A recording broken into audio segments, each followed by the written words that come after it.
Welcome to the Apollo Theater. Please take your seats and silence all cell phones. The program is about to begin.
Welcome to the Apollo Theater.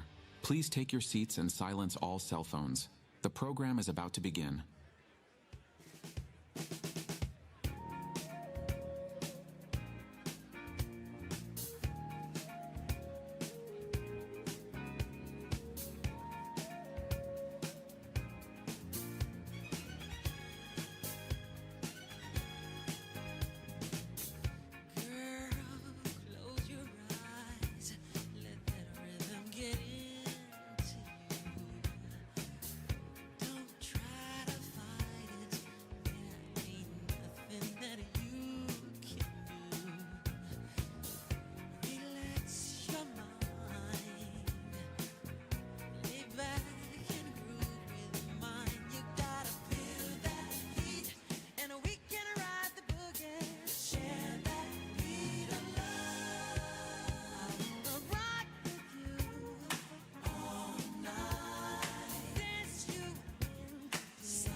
Welcome to the State of the City Address.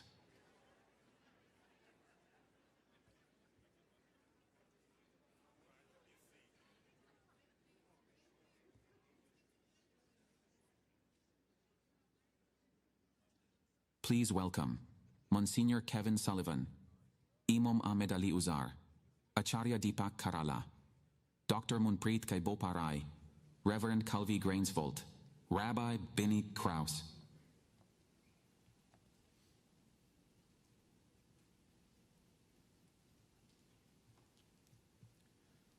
Almighty God, we ask you to bless our mayor and his associates, our city council, and for those in our judicial system. May they be open to your grace and guidance.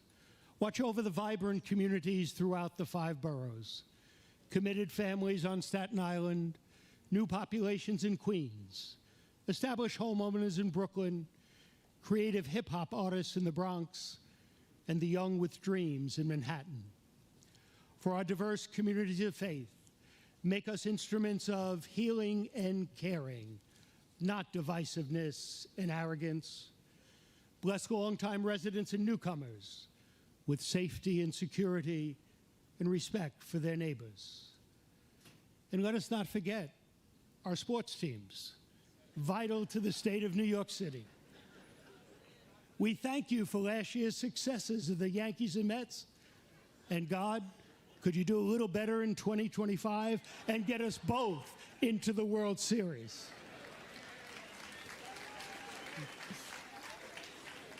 For the Knicks, the Nets, the Rangers, and the Islanders, do not dash our hopes too early in the new season. But for the Jets and the Giants, God, I fear that even for you, it's a bridge too far. So we only ask your mercy. But finally, how could we forget the Liberty? We give you thanks for the first 21st century professional basketball champions. And we ask you, God, for a repeat and another parade in 2025. And so, mighty God, we thank you for the good things that the sinner offers to too many. But we also realize that too many of our neighbors do not have enough. So help us, God, to care for them better in 2025. And we simply say, amen.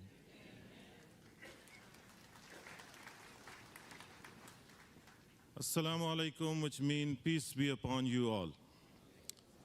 Let me begin with a verse from chapter 2, verse 154 of the Holy Quran. أعوذ بالله من الشيطان الرجيم بسم الله الرحمن الرحيم يا أيها الذين آمنوا استعينوا بالصبر والصلاة إن الله مع الصابرين.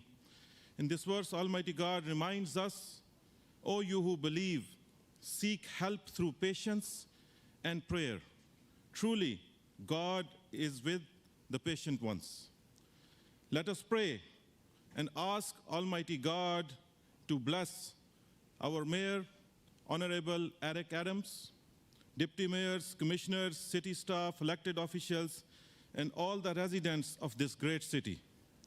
May they be granted wisdom to unite us, strength to support the needy, and protection for victims, making our city of New York the greatest city in the world. As we enter this new year, let us recommit ourselves to building peace not just in our city, but in the Middle East and across the entire world. May we unite and spread the message of peace and unity around the globe. May God bless you all with everything you all need to find success in this world and hereafter. May God bless our city of New York. May God bless our beloved country, United States of America, and the entire world. Amen.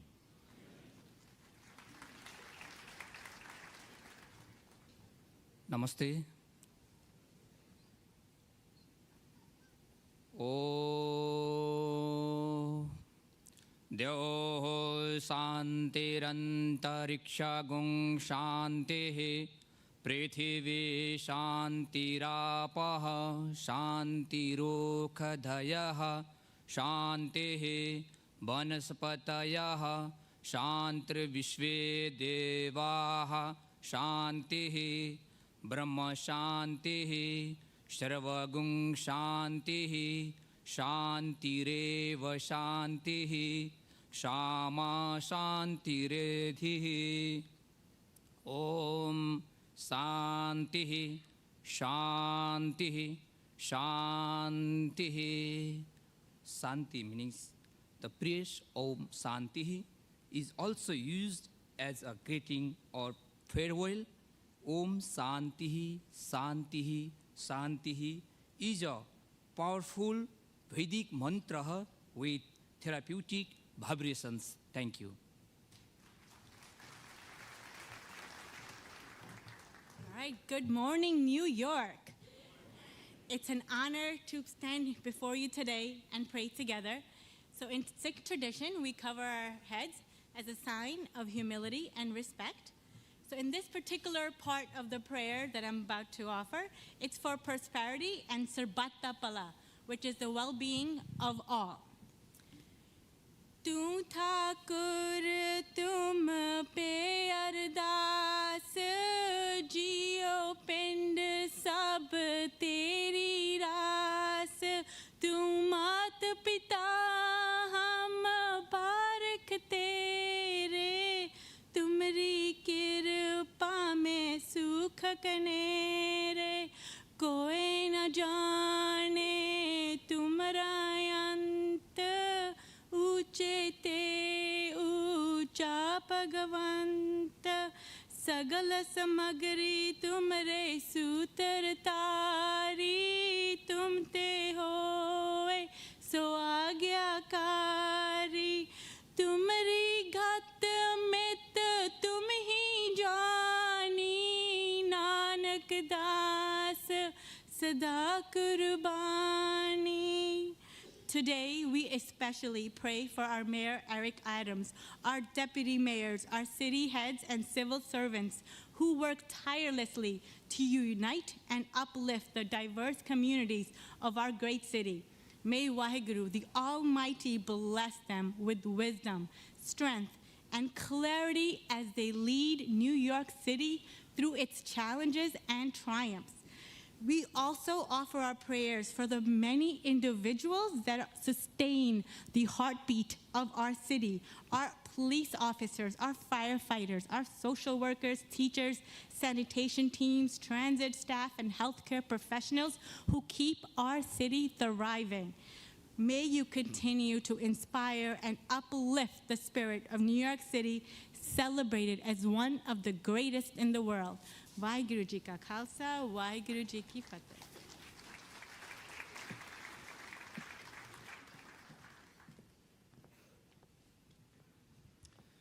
It is said that a soundless bell begins to ring upon acts of compassion. A bird in flight will stop and rest its wings upon hearing the resonance of this bell.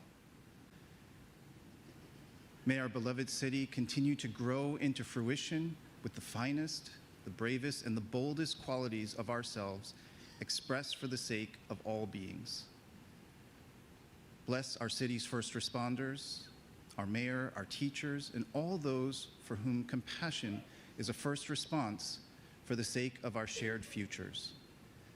With this sacred Shinyo Buddhist mantra, Namu Shinyo, I will ring this bell.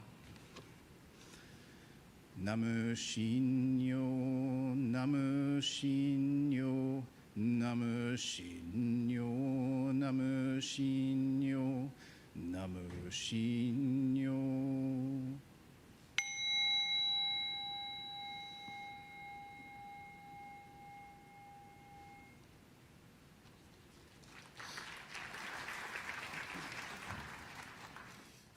Avinu Shabashamayim, our Father in heaven, we give thanks for this great city, a place of boundless energy, diversity, and dreams. Bless Mayor Eric Adams with chachma, ubina, wisdom, and understanding as he leads us forward with strength and compassion. May the children of our city, Tino Coach, Shel Beit Rabban, the voices of our future, be surrounded by love, protected from harm, and inspired to grow in learning and in purpose. May this day, 461, be the day that God grants courage, wisdom to bring all of the hostages, return them home where they belong, and when they have been so long, waiting for so long to be returned to. May we strive always to be a city of shalom v'chesed, peace and kindness, where every soul dignified with the Tzelem Elokim and created in the image of God. God bless. Shachianu v'kiyimanu v'giyanu lazman hazeh. May this year be a year which brings peace, prosperity to all. Thank you.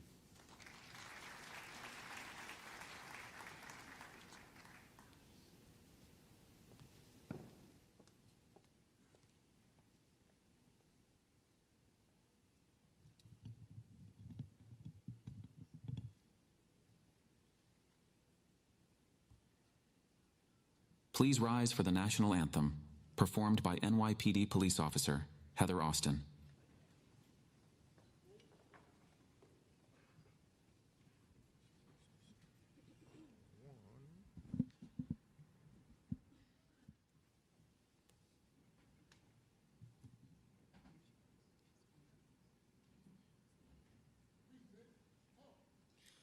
Oh, say, can you see by the dawn's early light what so proudly we hailed at the twilight's last gleaming, whose broad stripes and bright stars through the perilous fight o'er the ramparts we watched were so gallantly streaming, and the rockets' red glare, the bombs bursting in air, gave proof through the night that our flag was still there. Oh, say, does that star-spangled banner yet wave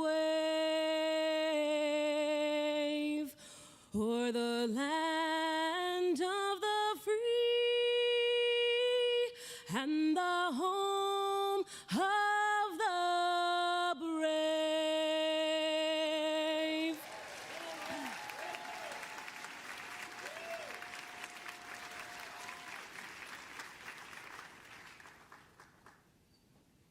To perform God Bless America, please welcome Victoria Venikova.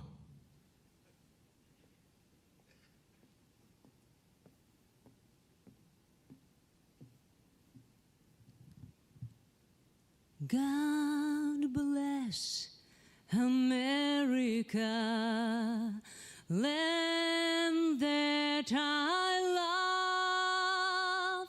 Stand beside her and guide her through the night with the light from above, from the mountains to the prairies, to the oceans white with foam. God bless America, my home, sweet home. God bless America, my home, sweet home. My home, sweet home.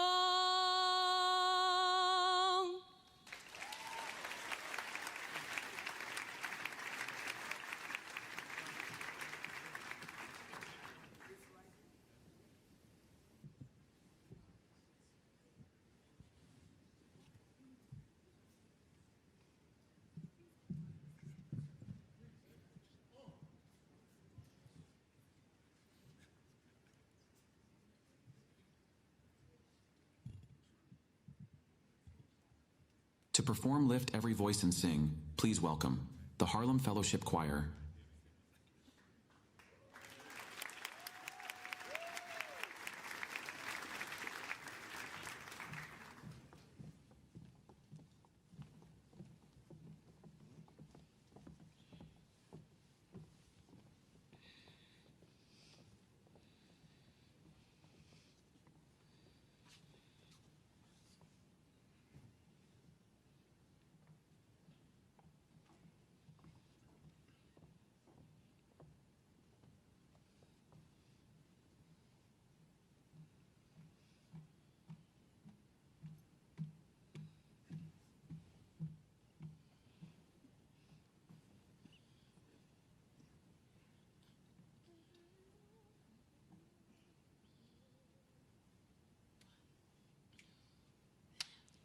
Lift every voice and sing till earth and heaven ring. Ring with the harmonies of liberty. Let our rejoicing rise high as the listening skies. Let us resound loud as the rolling sea. Sing a song full of the faith that the dark past has taught us. Sing a song full of the hope that the present has brought us. Facing the rising sun of our new day begun. Let us march on till victory is won. Stony the road we trod, bitter the chastening rod, felt in the days when hope unborn has died. Yet with a steady beat, held out our weary feet, come to the place from which our fathers sighed. We have come over the way that with tears has been watered. We have come treading a path through the blood of the slaughtered. Out from the gloomy past, till now we stand at last, where the white gleam of our bright stars is cast.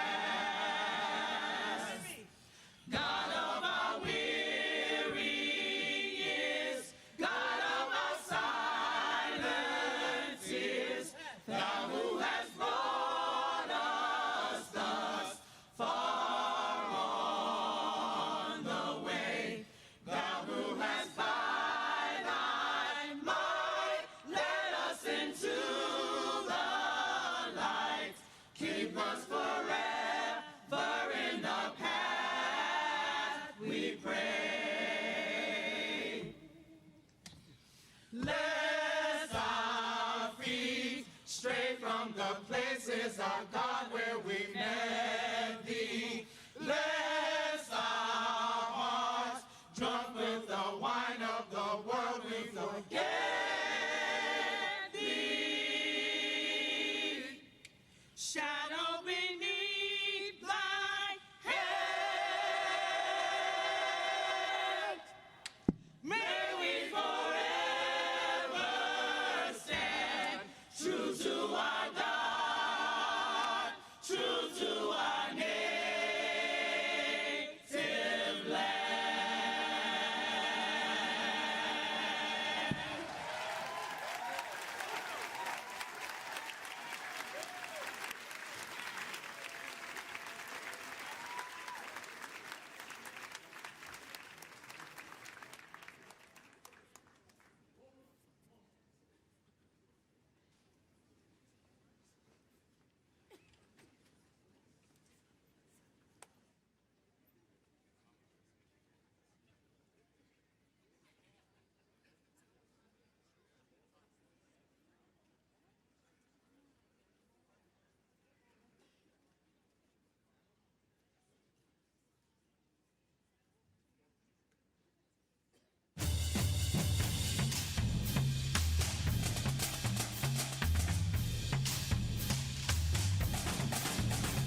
In 2020, Elmhurst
since COVID.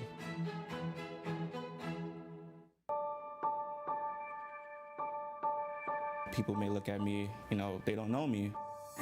They see me and they're just like, yo, you're a sellout. And I'm like, how am I a sellout? I'm here to help people. I'm here to bring solutions to problems. I'm a police officer. I'm also an NCO, Neighborhood Coordination Officer in Bed-Stuy at the 7-9 precinct. I grew up in Brooklyn and East New York, so kind of the same type of neighborhood I'm policing in. That plays a role in everything because I understand the negative perception of being a police officer within my community. That's another reason why I became a police officer, to try to change that notion. I'm more one-on-one with the community. I'm always speaking to school representatives, stores, shelters, just basically identifying problems and figuring out solutions for those individuals. Violent crimes has been down tremendously this year, and for the past 2 years, crime has bbeen going on a downward trend in the 7-9 in Bed-Stuy, and that's due to all our hard work. We're here all the time, 24 hours a day. We're outside, we're being visible. I do feel supported by this administration. They give us a lot of tools and resources to help us combat crime and build community relations. The best part of the job is just knowing that you actually helped someone. That's probably the best part of the day.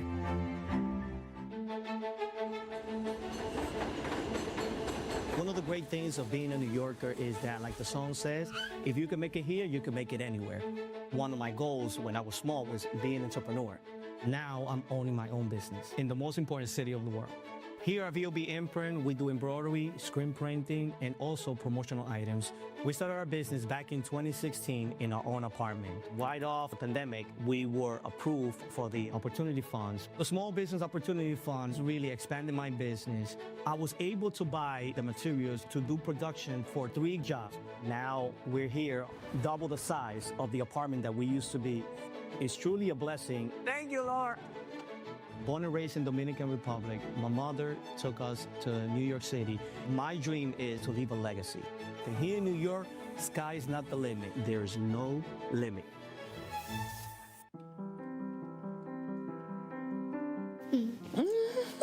Thank you. I'm very optimistic about his future because he's getting a great start in a great city and a great school.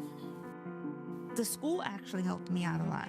They signed me up for my city. They submitted everything for me. And then 3 weeks later, I got a placement letter. If he was going to his other school, I would have been paying $86 a week. Now I don't pay anything. I'm able to take him to Disney World. Yeah, Disney World. We're able to go to vacation.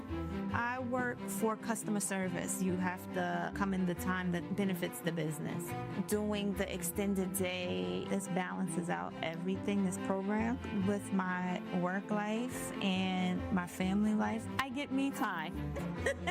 I would definitely recommend my city to a friend. I know I don't have to worry about him. They care for him like I care for him.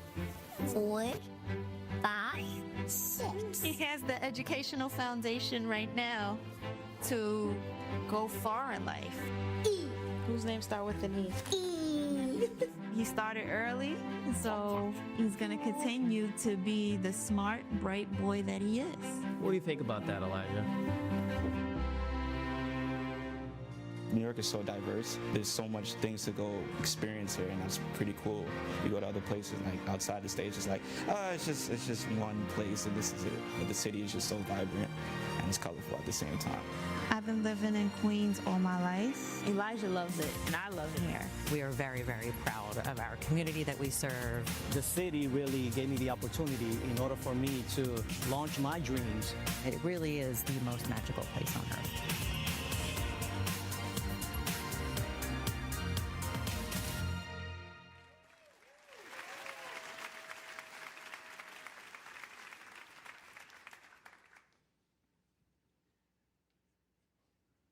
Please welcome the Grand Street Campus Drumline and Dance Squad.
When Mayor Adams came into office, he promised to create a safer, more affordable city for working class New Yorkers and their families. In 2024, he delivered on the promise once again. He got stuff done for the greatest city in the world. Mayor Adams is one of us, a blue-collar guy from South Jamaica, Queens.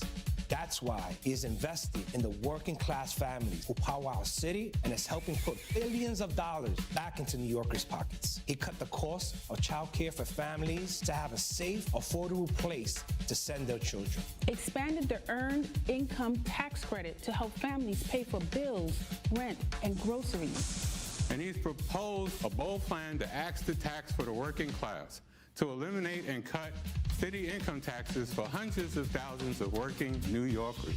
Thanks to Mayor Adams and hundreds of thousands of public servants who delivered for you every day, New York remains the safest big city in America. The Adams administration has put thousands of new police officers on our streets and taken thousands of illegal guns, ghost cars, and mopeds off of them.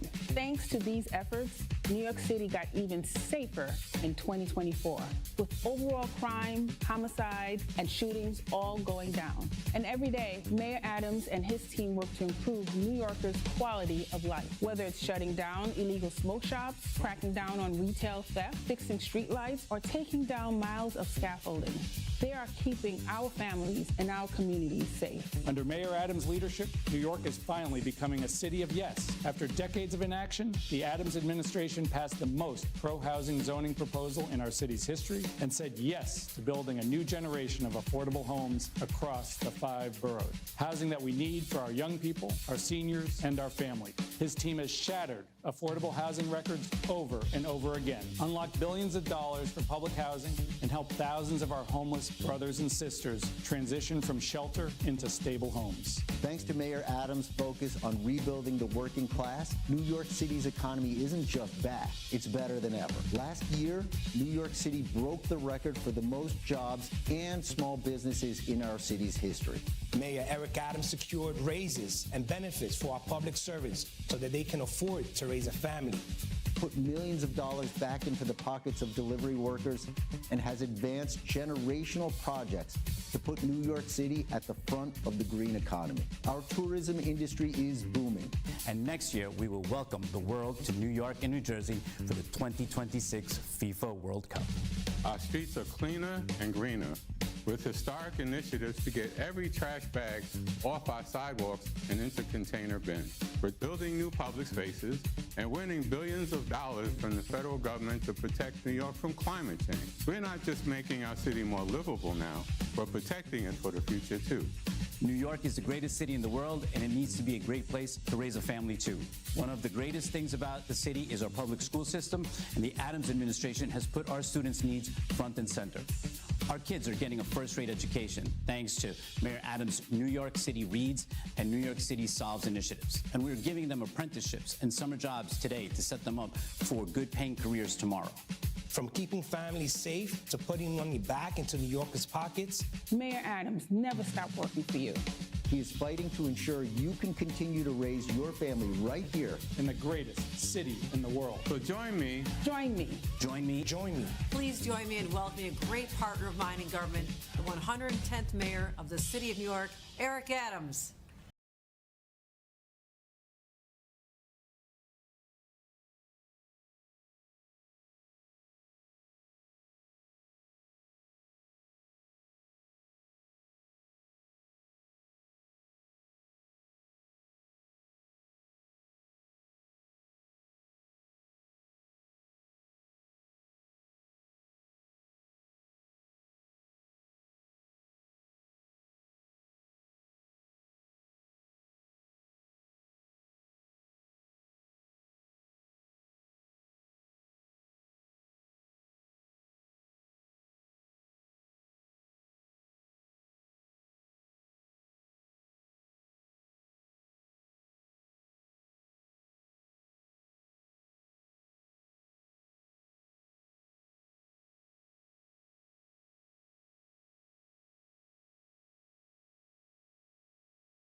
Feels great to be here. And we're just an amazing team of New Yorkers. And to my fellow New Yorkers, thank you. Mommy is looking down on our city, and she's looking at her baby boy who transitioned from being dyslexic, rejected, and now he's elected to be the mayor of the city of New York. And we can't do what we do without this team. Can my commissioners and deputy mayors please stand up? Please stand up.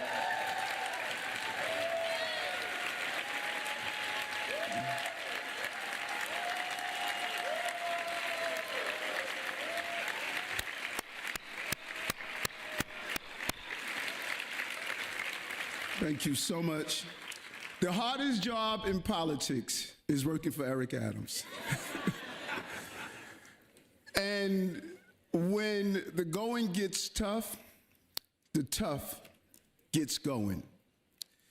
This morning, Assemblywoman Jennifer Rajkumar sent me a message of good luck, but she also sent this quote, and I'm paraphrasing Dr. King. The ultimate measure of a man or woman is not where they stand in moments of comfort and convenience, but where they stand at times of challenges and controversy. And we saw the measure of these men and women who are my deputy mayors, my chief of staff, my chief advisors, my director of intergovernmental affairs. We saw who you were made of. When things got difficult and others would have fled and would have run from the challenges, you leaned into it. You stood tall. You sent messages to me and say the city needs too much, and we're going to stay dedicated and committed. I cannot thank you enough. I appreciate each and every one of you. The successes we have, they're not mine. They're yours. We did it, and we're going to continue to do it. I start my day with Psalms 27, and all of you, I will encourage you to do the same. But today I want to say, welcome to the heart of Harlem.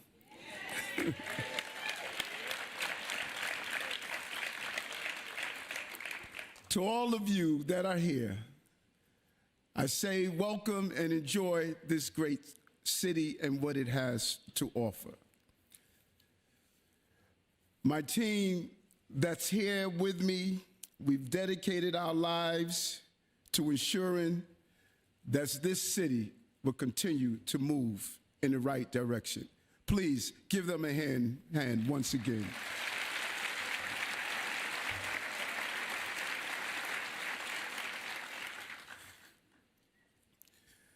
If we could have stood on these streets exactly 1 century ago, we would see a community of New Yorkers building their lives all around us.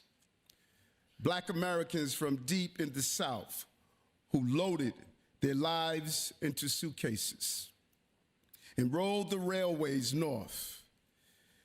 They came from different parts of the country for freedom and for their families, for their children, for their future. New York City was the promised land. It did not promise that an easy life, but it promised them a better one. In time, Harlem came into its own, a place where the Black community grew strong, Black businesses opened, and Black culture took center stage. Families went to Abyssinian Theater on 125th Street to hear the blues, the jazz, and more. The Apollo. They heard great music and legends like Duke, Billy, and Smokey perform. and witnessed stars being born on the world-famous amateur night. But here at the Apollo, it was not just about the performance. It was about the audience who held their fate. Couples on first date, grandmothers dressed up in their finest, and families out for a night on the town. At the Apollo, you don't just watch the show. Like New York City itself, you are part of it. There's no Apollo Theater without the Apollo audience. Am I right?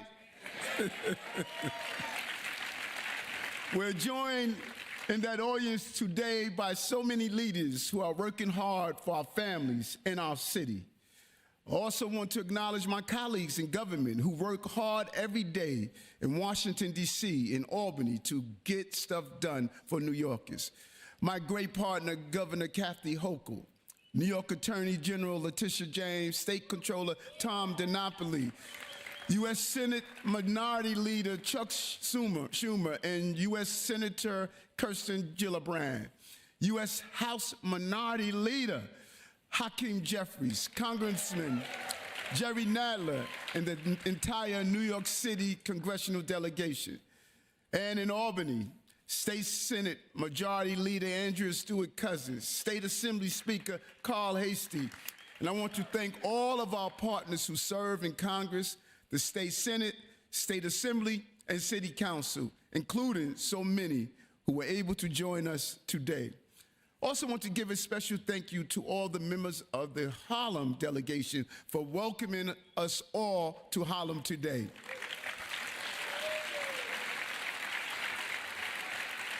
And a special thank you to my City Hall partner, Speaker Adrienne Adams. I know she's out here. Who would have thought two Baysiders would be running the city of New York? Thank you for the work you have done in the City Council chambers. As I always say, we can move forward and stronger together, running the city. Also want to thank our district attorneys who are keeping the city safe in the partnership they're showing with the new police commissioner, Commissioner Jessica Tisch. Bronx DA Darcel Clark, Brooklyn DA Eric Gonzalez, Manhattan DA Alvin Braggs, Queens DA Melissa Katz, and Staten Island DA Mike McManahan. In addition to all who serve our city, including our 5 borough presidents that are here as well, Public Advocate Jamani Williams and Controller Brad Lana. I know I saw Vanessa Gibson, Queens Get the Money, Donovan Richards,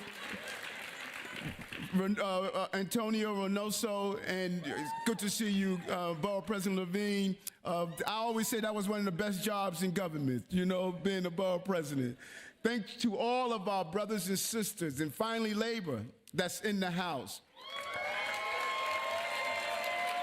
I want to thank labor so much for what you do every day, including HTC, 32BJ, DC 37, CSA, 1199 SCU, and the Carpenters.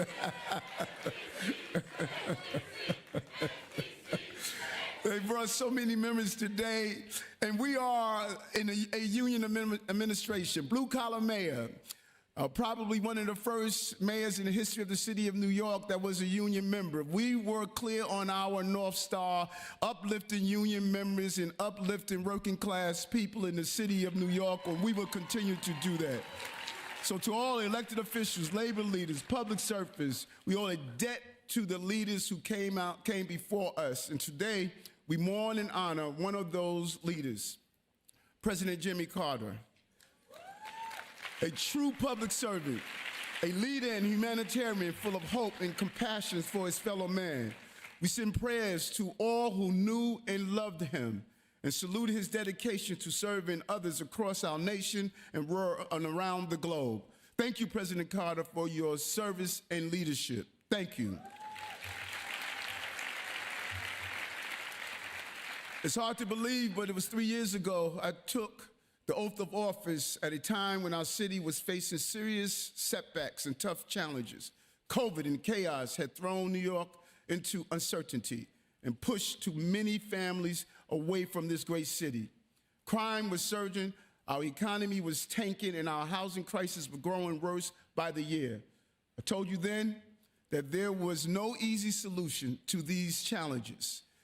But with steady hands and bold leadership, we wouldn't just bring New York City back. We will make it better than ever.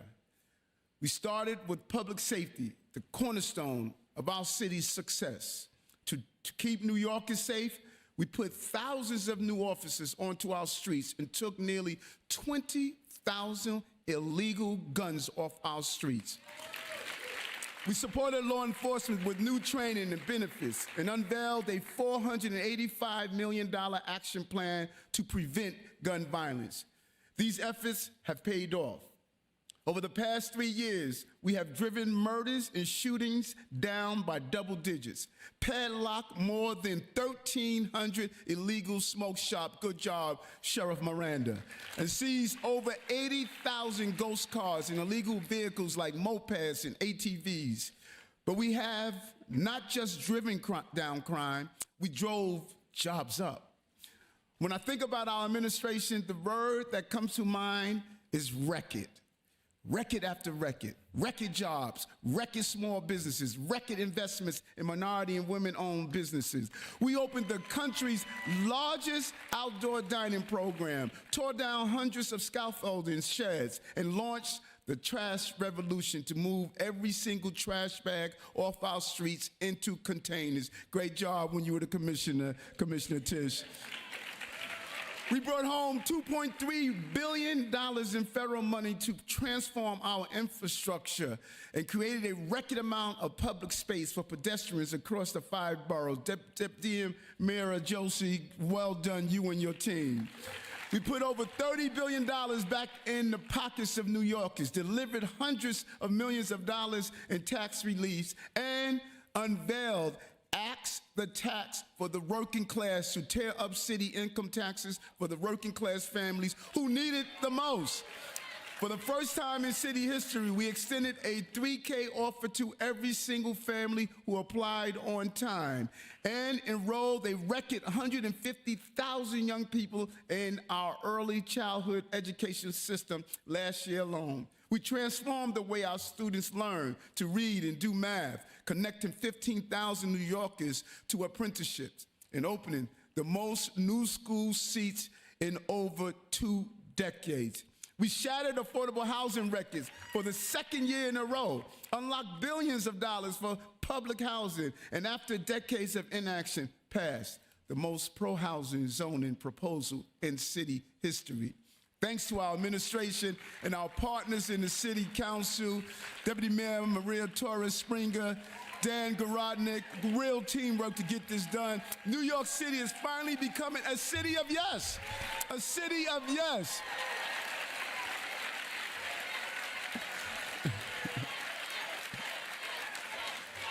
Commissioner, carry on. You did your thing. Back year after year. Great job.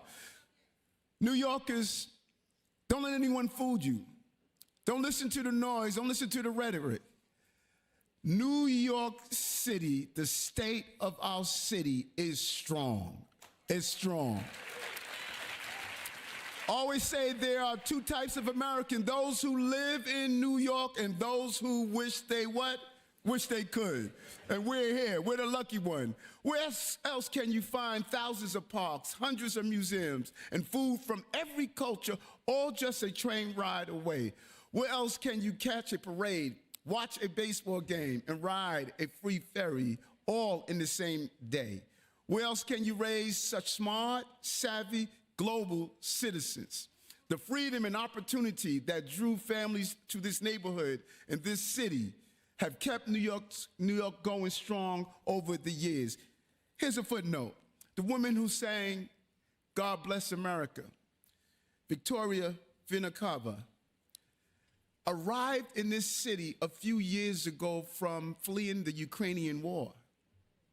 And she's on the stage of the Apollo Theater singing God Bless America. That is who we are, New Yorkers. That is who we are. And we want to thank Commissioner Castro for Mayor Office of Immigrant Affairs for the work and commitment that he's doing. A dreamer that's now making dreams possible for other people. Thank you, Commissioner.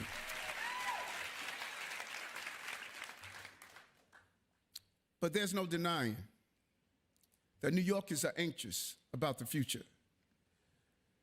Extreme costs are forcing too many people, especially working class families, to make hard choices between groceries or childcare, medicine or clothing, making the rent or moving out. I know because I was there with her. She worked several jobs just to raise 6 kids by herself. Too often we had to eat 1 meal a day because we could not afford 3. But even though the odds were stacked against us, Dr. May Adams never stopped fighting to provide her family with a better life. That is why I will never stop fighting to do the same for you and your families. But despite all we have accomplished, I won't stand here and try to tell you our work is complete. No, now is the time for renewed dedication and continued education. Because no matter what challenges we face, I promise you this, no one will fight harder for your family than I will and this administration that is sitting up front. It's what you elected me to do and what I ask them to do every day. When others wanted to defund the police, we defended them, putting more officers on our street to keep New Yorkers safe. When too many places pushed back on new housing, we stood up for working class New Yorkers, never letting the voices of no drown out the voices of need. When it was clear that our people on our streets and subways needed help, we stood up to get them the support they deserve, making their lives easier and remove off our subway system to put them in the proper care they deserve. And when Washington refused to take action on a broken immigration system, we stood up for our city and pushed back while still caring for hundreds of thousands of asylum seekers. But we know we still have much work to do and more people to help. Too many families are still facing the same struggles that Dorothy Mae Adams and my siblings did. So today, I want to talk about how we can make New York City the best place to raise a family, the safest place to raise a family, the most affordable place to raise a family, the most welcoming place to raise a family. Our city must go further to get to the health care and housing you need, the parks and playgrounds you deserve, the education that sets your child up for success, and the chance to make the best possible life for yourself and your family. How can we make sure that the greatest city in the world is also the greatest place to raise a family? That starts with keeping families safe. I patrolled New York City as a police officer in the 80s and in the 90s and saw firsthand what crime and chaos can do to a city. When we came into office, we made it clear that we would not slide back into those decades, and we would not tolerate an atmosphere where anything goes on our streets. From putting more officers on the beat to tackling the quality of life issues that families care about, we have stayed true to that mission and driven down crime. The good news is that these strategies are working. Last year saw the lowest amount of gun violence in the history of Brooklyn, with a real partner in the Brooklyn DA's office with Eric Gonzalez. Thank you so much for what you have done. While overall crime plummeted by 15% in December across the entire city. But we all know safety is about more than just crime stats. It's about being comfortable riding the subway, knowing you can send your kid to play in the park, and feeling safe walking home at night. People need to be safe, but they also need to feel safe. And in the last few weeks, we have seen random acts of violence that have shaken many New Yorkers. That's why I'm tasking the police commissioner of the city of New York to work across our city agencies to double down on our commitment to keep riders safe and help ensure more New Yorkers feel comfortable riding our subway. We're starting by adding hundreds of new police officers into our subway system later this month and getting our officers out on patrol to tackle crime wherever it occurs. But it also means continue to make the smart, upstream investments that prevent crime in the first place. That includes mediators who resolve conflicts on the street before they escalate into violence, and programs that give young people a place to play sports and build trust with law enforcement. This spring, we will bring on that work and cut the ribbon on the new Brigadier General Charles Young Field, or as Deputy Mayor Chauncey Parker likes to call it, the Harlem Field of Dreams. What was once a dilapidated field will reopen as a vibrant place for young people to play baseball, football, soccer, and lacrosse. It will host programming by Saturday Night Lights, the Harlem's Children's Zone, Youth on the Move, and more, and help tell the story of Brigadier General Young. Born in slavery in 1864, Charles Young rose up to become the first black colonel in the U.S. Army. 100 years later, Young was finally promoted to a brigadier general, and with this $9 million investment in Harlem, we will honor his legacy and give hundreds of families a safe place to send their children to play.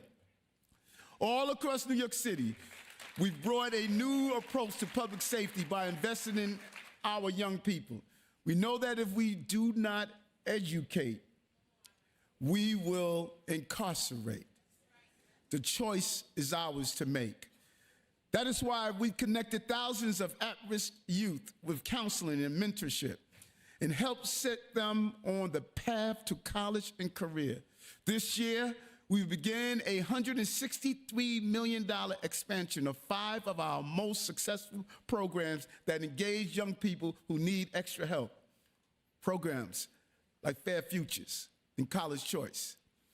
The investment will help us reach 8,000 young New Yorkers and help build a safer, more equitable city for all. Our entire administration, from our police officers to our youth officers, from our fighter fighters to our healthcare workers, will never stop fighting to keep New Yorkers safe. Building a better city also means addressing the housing crisis that affects our entire nation and has led to far too many people living on our streets. I've seen both sides of this issue, from living on the verge of homelessness as a child to patrolling our subways as a transit officer. When we came into office, we said the days of letting people languish on our streets and subways were over. It was not safe, it was not humane, and it was not going to continue under our watch. Thanks to the dedication and drive of Deputy Mayor Williams Isom and her entire team, we doubled the number of outreach staff working with unhoused New Yorkers and created new teams that brought together law enforcement and nurses. We helped more than 8,000 New Yorkers. 8,000 New Yorkers. Think about that for a moment. 8,000 New Yorkers we helped move off our subway system into shelters and committed to helping those who could not care for themselves. These efforts were not always popular, but they were the right thing to do. 3 years later, they're working. Just ask Antonio Durham. Antonio first entered our shelter system when he was just 14 years old. Unfortunately, it was not a good fit for him, and he slept into bad environments to sleep, and he slipped into chronic homelessness and drug use, sleeping in subway stations in the Bronx for several years. After connecting with our outreach team in December of 2022, Antonio agreed to try a safe haven bed, one that offered him his own room, personalized support, and more flexibility than a traditional shelter. And you know what? It worked. 6 months later, Antonio moved into a supportive housing apartment in the Bronx. We will not walk away from Antonio, New Yorkers.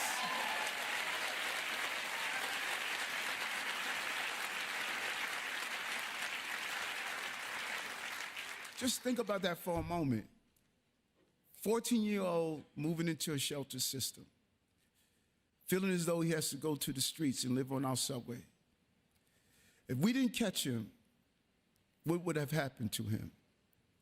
This is why we want to close Rikers, yes, but we have to close the damn pipeline that feeds Rikers. That's what this is about. And we're not going to give up on keeping our subway safe.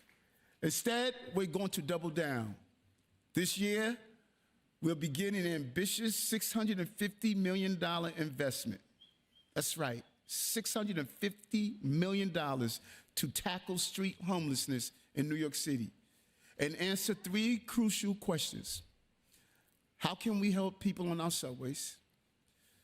How can we help people with serious mental illness? And how can we keep families out of shelters? When it comes to our subways, we know what works: safe haven beds. Safe haven beds, like the kind that supported Antonio, are one of the most effective tools we have for helping people on our subways and streets. So we're going to add 900 new safe haven beds and get more New Yorkers the help they deserve. Second, we must do more to help people struggling with serious mental illness. We can't just walk past them and act like they can take care of themselves when they can't. We know that too many New Yorkers cycle between the hospital and homelessness. So we're going to build a new housing facility just for unsheltered New Yorkers with serious mental illness, to give them the help and care and specialized support that they need. And finally, can we keep families out of shelter in the first place? Having a child should be the greatest day of your life. It was for me. You should not have to worry about where you and your baby will sleep after leaving the hospital. You should not have to worry about whether your child will grow up on the verge of homelessness. But right now, we have too many expectant parents entering our shelter system. So today, we're making a new commitment to our families. No child should ever be born in our shelter system.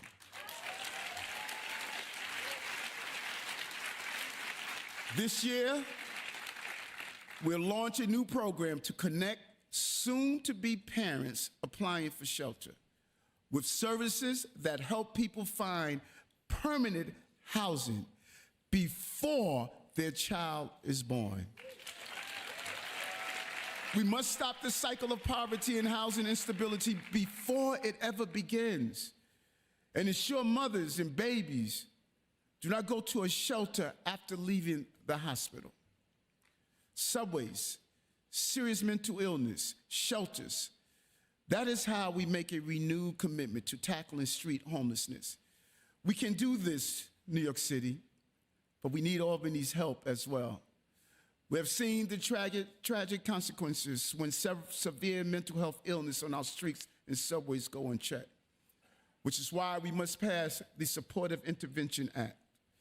This crucial legislation will help us get those in need the care they deserve, provides assistance to those who can no longer care for themselves, and keep all New Yorkers safe. I want to thank Governor Hochul and all our elected partners who are fighting to get this done. Thank you. It is so crucial for our city. The housing crisis is real, and we know how to solve it by building more homes. This will help New Yorkers from all walks of life, from those who need a second chance to families who need a place to grow. Making New York City the best place to raise a family means helping even more people find an affordable home. When I was young, there were days when my siblings and I had to carry our clothes to school in trash bags because we were worried that we might be evicted before the day was over. My mother worked job after job to save up enough money and move us from a tenement building to a small house in Queens. but the struggle to keep a roof over our heads continued. Mom was afraid she would lose everything she had worked for. Too many families still feel that way today. That is why our administration brought an ambitious new approach to housing right from the start. DM Maria Torres Springer described it well. Everything, everywhere, all at once. That means building on every block in every borough, working with every agency in every office, using every tool in every level of government to give the families homes they deserve. Since the start of this administration, we have created, financed, and preserved nearly 80,000 units of housing and connecting New Yorkers to record amounts of affordable homes as well. Not just one, but 2 years in a row. HBD and your team over there saw the mission, executed the mission, job well done on what you accomplished over at HBD. And thanks to the partnership between the Department of Veteran Affairs, Veteran Services, and the Department of Social Services, we are breaking down silos within government to share data so we can make it easier for veterans to find housing. Great job, Commissioner.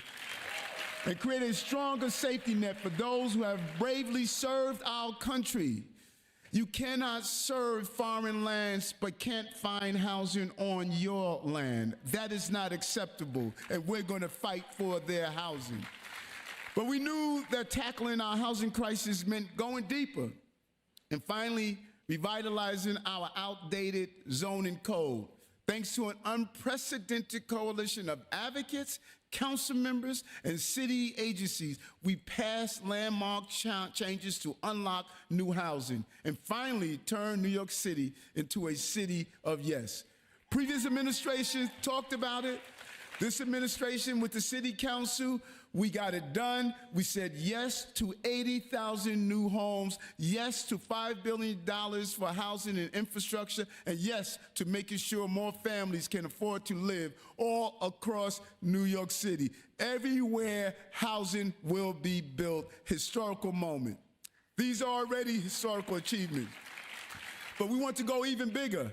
We've seen too many families leave for the suburbs once children are on the way. So today, we are launching City of Yes for Families, an expansive new approach to housing, zoning, and public space that will change the way we build across the 5 boroughs and create more family-friendly neighborhoods.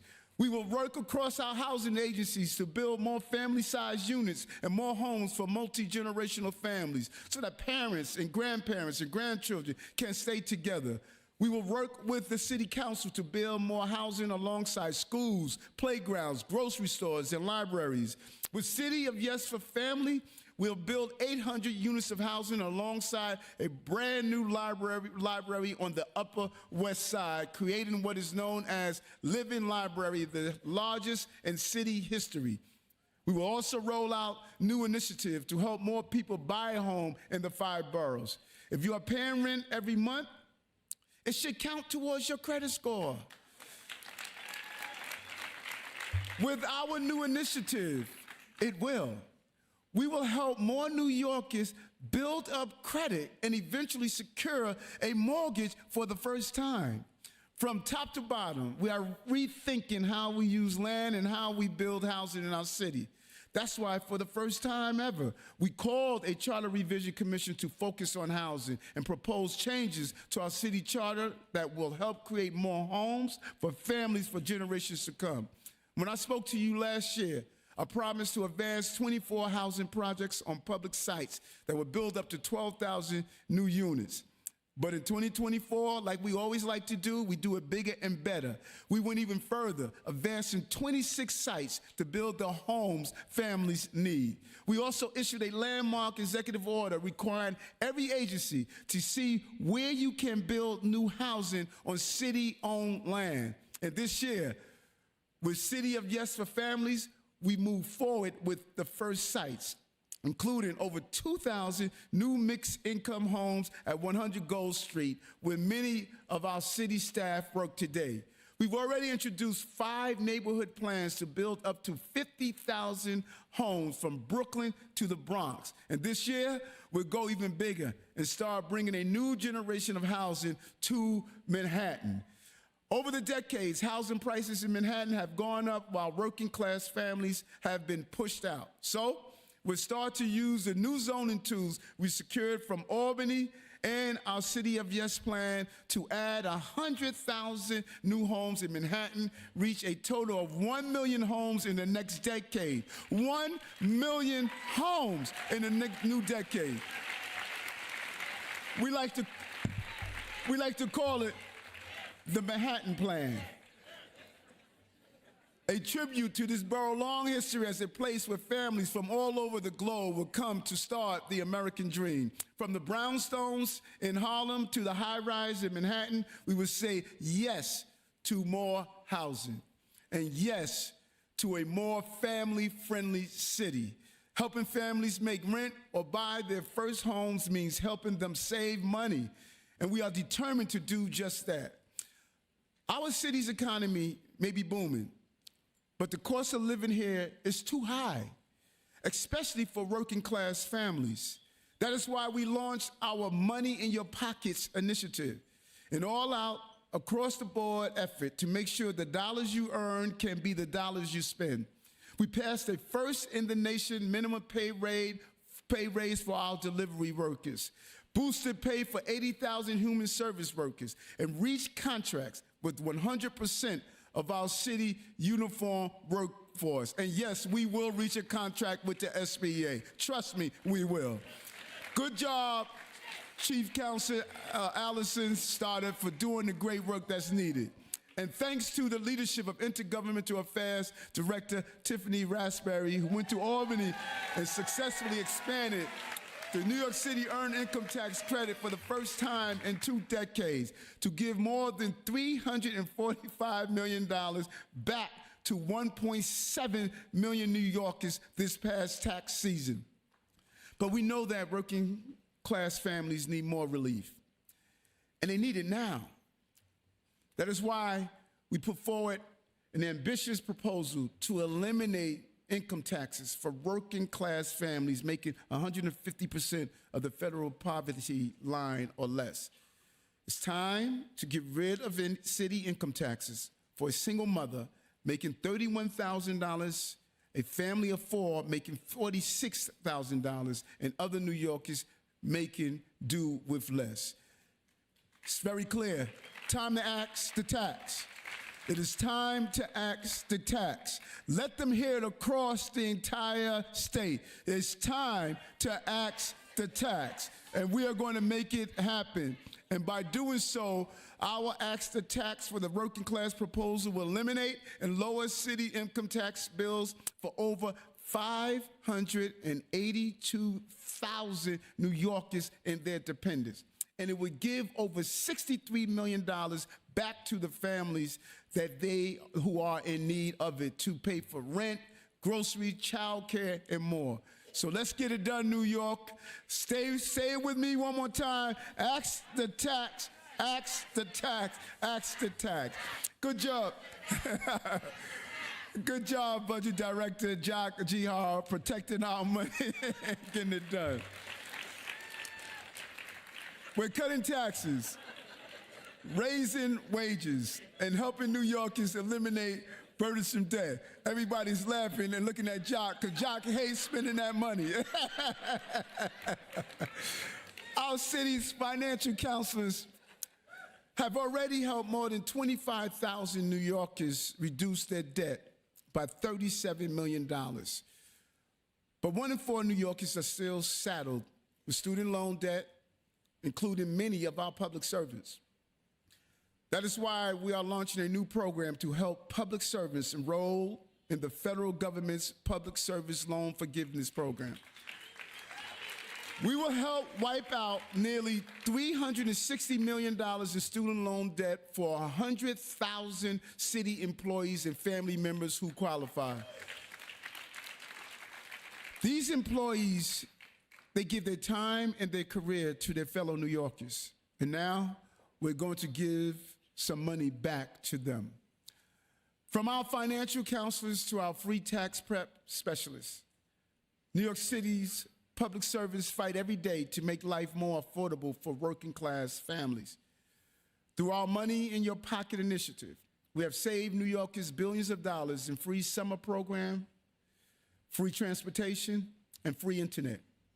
In the 21st century, the internet is essential for finding a job, filling a prescription, and applying for child care. But when we came into office, the digital divide was leaving too many New Yorkers behind. We launched Big Apple Connect to bring internet and cable to 150,000 houses across 220 NYCHA facilities and help New Yorkers like Karen Davis, the secretary of Marlborough Housing Tenant Associates. Karen is a proud member of the South Brooklyn Royals Drumline and Dance Team and a Big Apple Connect user. The money Karen saves on high-speed internet goes towards rent, supplies, and food. She uses the internet to promote her small business, making centerpieces for weddings and baby showers, and share photos of her grandchildren and great-grandchildren. Karen, we are proud to help you save money and stay connected and keep dancing over and over. And I don't know if Karen is here with us, you know. Listen. I need you to convince Jordan I need some grandchildren, okay?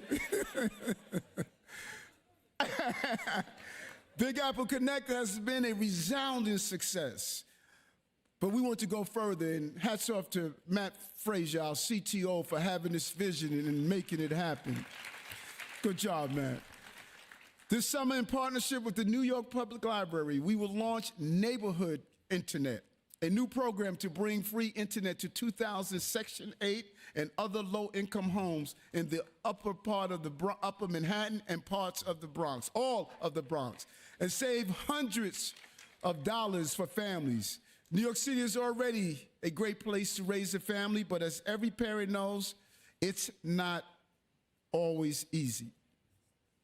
Working families sacrifice every day for their children. And our city must be there to help them meet their needs, especially when it comes to child care. That is why we extended thousands of new offers for early childhood education and lowered the cost of subsidized child care. What once cost working class families $55 a week when we came into office, now just costs them less than $5 today. These are big savings for hardworking families. We have also worked with the City Council to unveil a $100 million investment in our early childhood education system. Cannot thank them enough for this important investment.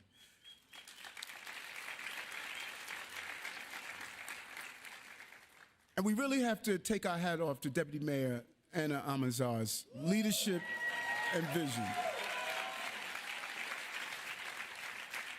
More kids have a safe place to spend the day, and fewer parents have to choose between using an iPad as a babysitter or earning a living. Childcare is an essential part of our education system, a place for our children to learn and grow. Our children make us proud every day with their energy, their creativity, and their ambition. And we need an education system that helps them succeed every step of the way. And that is what you're doing, Melissa, as our chancellor. So important, the task you have. You must feed the pipeline of success. And I know what it is to be denied, suffer from a learning disability, and the support I needed just did not exist. I was called the D student, the dumb student. I dreaded going to school most mornings. I used to say, God, please don't make me read today. I didn't discover that I suffered from dyslexia until I was in college. But the experience of seeing how government can fail our students stayed with me. It never left me. And when I go up to Department of Corrections and I talk to those young people and I find out almost 30% have a learning disability. Instead of them standing on the stage of being the mayor or being the governor or being the commissioner, they're in correctional facilities. The crime is not only what they may have committed, the crime is what we committed to them. And we need to stop that criminality to make sure they can have an opportunity. This is why from day one, we focus on making sure our public schools work for every student in every district. We launched new programs like New York City Solves and New York City Reads to bring science-backed curriculum into our classrooms, and created the Division of Inclusive and Accessible Learning to support our multilingual students with disabilities and other young people who have too often been left behind. The Department of Education's Future Ready NYC program has given thousands of students work experience in everything from building trades to finance, putting more young people on the path to good paying careers. Today, we're proud to announce that we're adding the Memorial Sloan Kettering Hospital to the Future Ready NYC network, offering hundreds of high school students work experience in healthcare. Preparing our students for success is about more than just the ABCs, it's about the 1, 2, 3s. Terms like interest, credit, and debt will determine our students' success in the 21st century.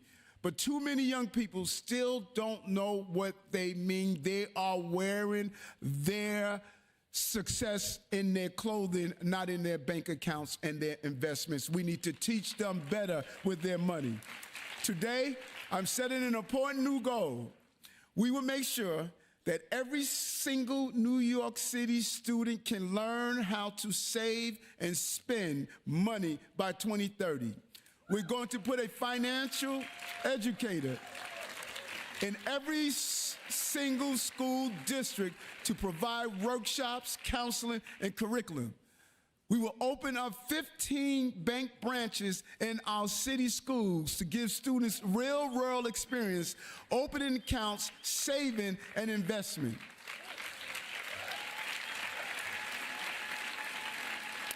We're going to work on a new program to teach students how to manage real money and encourage them to build financial skills. We can't do this alone. Today, I'm calling on everyone, our banks, our credit unions, our private sector partners, and more, to join us in this cause and help set up our children up for a lifetime of financial freedom. We can do this together. Let's make this happen. You want to get your baby off your couch in his own apartment? Tell him how to manage his money. There's no more exciting adventure place to be in the globe, on the globe, than in New York City. No place is more adventurous.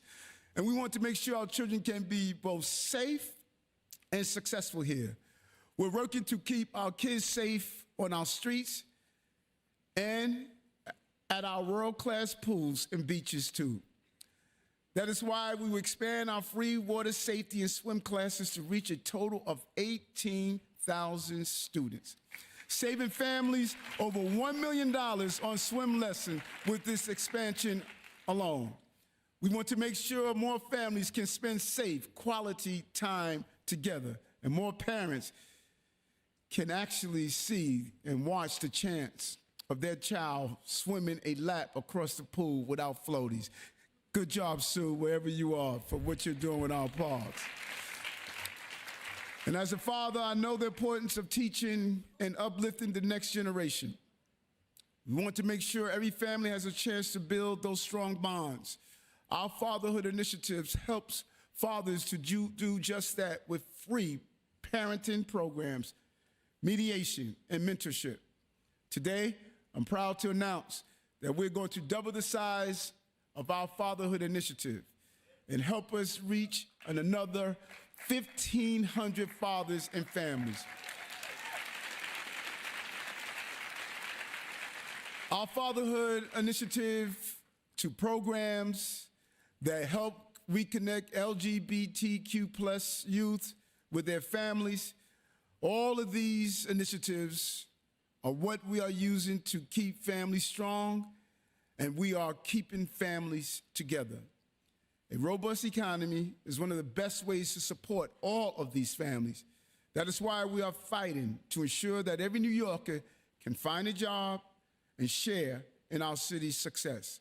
That means jobs that help families buy a home, pay for college, and save for retirement. By investing in public safety, supporting working people, and bolstering 21st century industries like life science, healthcare, and artificial intelligence, our economy has seen a comeback like no other. Let's look at the numbers. Starting with a record 4.7 million jobs and a record 183,000 small businesses. Great job, Commissioner Gross and your team.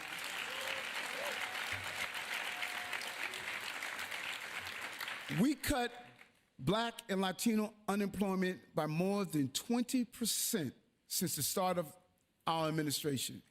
We brought nearly 65 million tourists to New York City last year alone, second highest in the city's history. And can't wait to welcome for the first time the FIFA World Cup next year. Councilman Moyer is just having so much fun. And we are helping people find good paying jobs in their community with Jobs NYC. We held hiring halls all across the city, created a new website, and connected nearly 8,500 New Yorkers to jobs and job training last year alone. New Yorkers like Kevin Cordova. After working as a summer camp counselor through our summer youth employment program and graduating college, Kevin visited one of our Jobs NYC hiring halls and accepted a position with a home health firm. Today, he uses the teamwork skills he learned at camp to help patients schedule appointments, get medicine, and stay healthy. Thank you, Kevin, for all you do for your fellow New Yorkers. Job well done, Kevin.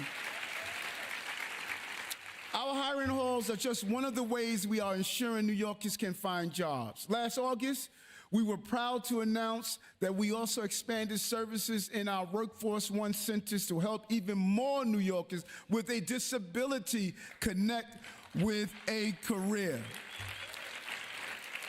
New York City is the best place to raise a family, also means supporting our city's rich cultural community that offers them the best art, music, and theater right in their backyards. Laurie Cumbo loves that, Commissioner Cumbo. From free days at our museum to world-class performances at our theaters, our cultural institutions bring families together and power our economy. To strengthen our cultural sector even further, this year, we will designate 5 more organizations as cultural institution groups to ensure they get the support they need to thrive. When we talk about helping families, we must talk about strengthening our healthcare system too. Keeping families healthy is essential to keeping families in the 5 boroughs. I remember worrying about my mother as she injected herself with insulin and grimace each time, and worrying about myself when I could no longer see the numbers on my alarm clock due to vision loss, and started losing the feelings in my fingers and toes. My doctor diagnosed me with type 2 diabetes, but I was lucky. Healthcare should not be about luck. I was able to reverse my diabetes through healthy eating and lifestyle changes, but too many New Yorkers have not been as fortunate. We know that healthcare costs and chronic disease have put an unsustainable burden on working people, with prescriptions, paperwork, and bills piling up. When we took office, we were clear. We didn't want to keep feeding the healthcare crisis. We wanted to change it. So we launched a landmark campaign to raise New Yorkers' life expectancy to 83 years by 2030. Signed more than 16,000 teenagers up for free virtual therapy, and took on distributors for illegally selling flavored vapes and hooking young people on nicotine and tobacco. Thank you, Corp Counsel Maria Trufant, for working to protect our children's health and making sure they can have a quality start in life. Our healthcare system has expanded in other ways too, helping more family access doula and midwifery services, and becoming the first public health system in the country to help people access abortion care through telehealth. Because here in New York City, we will always defend reproductive rights. Our health agencies have also helped address another major issue. Over the past 3 years, the arrival of thousands of asylum seekers. Thanks to our Asylum Application Help Center and our dedicated public service, we have helped more than 178,000 asylum seekers take the next step on their journey. That is nearly 78% of the people who have arrived here since the spring of 2022, taking a major step and a major achievement. Good job, Chief of Staff Camille Joseph, Vala, Molly, the whole team over there for getting it done and making it happen. And let me tell you something. International leaders came to the city to see what we were doing because they were hearing all the noise and rhetoric, what we were not doing. When they came here, they met me at Gracie Mansion, and they said, no one is doing what New York City is doing for migrants and asylum seekers to put them on a pathway of their next journey. You are the model for the entire country. Great job, team. The health of our people also depends on the health of our public spaces. When we came into office, we knew that it was not enough to just reopen our city. We had to remake it as well. So we brought curbside composting to the entire city, expanded our Summer Street programs to all 5 boroughs. Where's my good friend, Commissioner Rodriguez, for that initiative? Great job, bringing it to the all community. Open Streets is not for Manhattan only. You made it clear. It's for all boroughs of our cities. Great job over at DOT. And invested $1.2 billion in infrastructure and resiliency initiatives to protect against the next superstorm, Sandy. Thanks to the vision of Deputy Mayor Amir Joshi, we are creating a more vibrant and open New York City for families to enjoy. From Central Park to Flushing Meadows, our city parks are household names across the globe. They are where we come together, build community, and take our children to play. We have to make sure every New Yorker has that opportunity. So here's what we're going to do. This year, we're going to put another 20,000 New Yorkers within a 10-minute walk of a park by opening more schoolyards in underserved communities and neighborhoods for use during the summer, after school, and on weekends. And we're not just giving families more parks. Sue and her team, they're going to make sure we're giving them cleaner ones too. Starting this year, we will add an extra afternoon cleaning shift to 100 more hot spots in our parks throughout the city to make them even cleaner and safer for our children.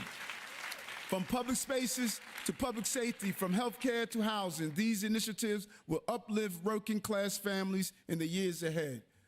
But in New York City, we do not measure our work in months or years. We think in terms of decades and build for generations to come.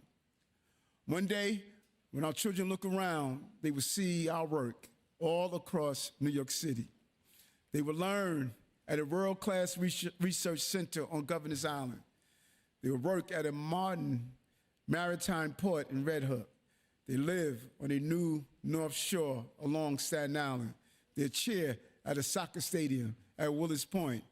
And they will come together at a brand new Kingsbridge Armory in the Bronx, soon to be known as El Centro Kingsbridge. He could not be here, but to Councilman Espaillat, job well done for fighting for this to happen, and thanks to the governor for her contribution. From training troops during World War I to distributing supplies after Hurricane Sandy, the Army has served our city for more than a century. With the $215 million vision we unveiled this week, we will begin work on the next chapter in this long history. Out of an empty cavern, we'll build sports fields for our children, spaces for our cultural institutions, and opportunities for local business. We'll create new jobs and affordable homes and give families a place to come together. Vanessa Donovan is not the only one that can say Queens get the money, Bronx got the money also. After decades of disrepair, we'll finally bring a powerful vision for the Armory. It will bring it to life. Possibility and perseverance. That is the story of the Kingbridge Armory, and that's the story of the people of the Bronx. And it is a story of New York City. As we celebrate our 400 years of New York City history and the Lenape people who were here long before us, we must look forward to the future as well. A city where hope and ambition create new industries and opportunities. A city that is safer and more affordable. A city that has space for our families to flourish and grow. I'm determined to make life a little easier for every Dorothy Mae Adams that's out there. Year after year, generation after generation, let's keep this a city for families. Our families here and those who are on their way, working class families, our immigrant families, our extended families. The greatest city in the world must be the best place to raise a family. That's the city we call the city of New York. And to all of you that are here today as you piled into this great Apollo Theater to watch another performance of a great city, I want to thank all of you. Challenging year, difficult year. And many thought we couldn't get through it as we continue with this amazing team to make it happen. There were some who said, step down. I said, no, I'm gonna step up. I'm gonna step up. That's what life presents you. She stepped up. I would walk past her bedroom with the door closed and I would hear her crying. But every morning, no matter how challenging it was, she got up, never surrendered. And my story is your story.